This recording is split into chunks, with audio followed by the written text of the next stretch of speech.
prijatelji, izuzetno mi je drago što smo danas ovde zajedno na Radanovcu, da znamo da pokažemo, da znamo živjeti jedan sa drugim, jedan pored drugog i da možemo zajedno da vodimo ovaj grad.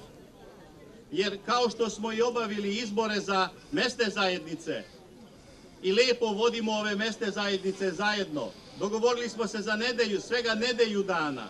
Isto tako mislim da i sada, posle ovih izbora, da ćemo se isto tako lako dogovoriti i voditi ovaj grad prema prosperitetu, prema razvoju, da otvorimo što više novih radnih mesta, da zadržimo kulturnu baštinu, izgrađenu ove zgrade, prelepe zgrade zbog kojih dolaze turisti ovde u našu lepu Suboticu, da ih sačuvamo. Ne damo da neko da poruši ono što su predaci izgradili.